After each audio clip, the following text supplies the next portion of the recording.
माझे नाव ज्ञानेश्वरी स्नेहल सचिन पाटील. मी सांगणारे त्या गोष्टीचे नाव आहे आंब्याची गोष्ट. एक मोठं गाव होतं. त्यात एक आंब्याचं झाड होतं. त्याच्यात एक असा आंबा लागला होता जो इतर आंब्यांपेक्षा वेगळा होता. तो आंबा रसा आणि चमकदार होता. तो बोलू शकत होता, विचारही करू शकत होता. एक दिवस आंब्याने ठरवलं, आज आपण गावात फिरायला जाऊया का? खूप मजा येईल. सगळे मला बघून आश्चर्यचकित होतील. म्हणून तो आंब्याच्या झाडावरून खाली पडला आणि रस्त्यावरून गळत गळत पुढे गेला. त्याला वाटेत एक ससा भेटला. ससा त्याला म्हणाला, ए आंब्या, मला तुला खायचंय. आंबा म्हणाला, तू मला नाही खाऊ शकत. मी तर जादूचा आंबा आहे. मी पुढे पुढे पळणार, मग तू मला कसं खाणार? तसा जो आंबा जोरात पळू लागला. त्याच्या मागे तो ससा सुद्धा पळू लागला. पळता पळता ससा म्हणाला, अरे आंब्या, पळलात तर मी रेवण आहे. मी तुला पकडून नक्कीच खाऊ शकतो. आंबा म्हणाला, हो हो ठीक आहे. तू जेवढ्या वेगाने पळत आहे त्यापेक्षा मी जास्त पळू शकतो. पळून पळून ससा थकून गेला. पळत आपली वेळात निघून गेला. एकदा एका लहान मुलाने त्या आंब्याला बघितलं. म्हणाला, अरे आंब्या, मला तुला खायचंय.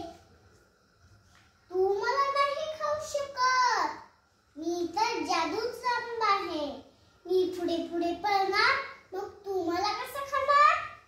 तसा तो आंबा पळू लागला. त्याच्या मागे तो लहान मुलगा पण पळू लागला. तेवढ्यात एक बाई आली. ती म्हणाली, अय्या, किती रसा आंबा आहे.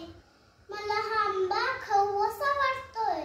आंबा म्हणाला, तू मला काय नाही खाऊ शकत.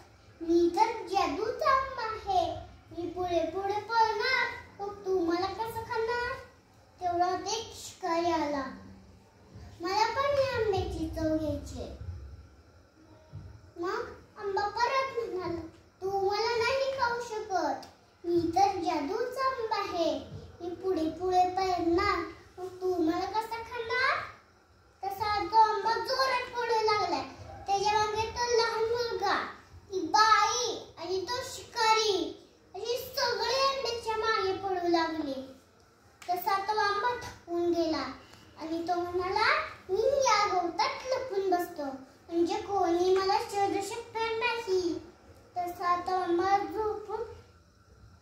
थकून तिथेच झोपून गेला. तो मुलगा, ती बाई आणि तो शिकारी आंब्याला शोधून थकून गेले आणि परत आपापल्या घरी निघून गेले. आंबा तिथं काही दिवस पडून राहिला. एक दिवस तो चढून गेला आणि त्याला किडही लागले. आता तो विचार करू लागला, अरे रे, मी कुणाचं तरी स्वादिष्ट भोजन झालं असतं, पण माझ्या गर्वाने मला नष्ट केलं. आता तो कुणाच्याही खाण्याचा लाडकीचा राहिला नाही. मनातल्या मनात खूपच पस्तावला. आपल्या जादुई शक्तिमत्तेमुळे तो तिथेच नष्ट झाला. सौंदर्याचा गर्व करणे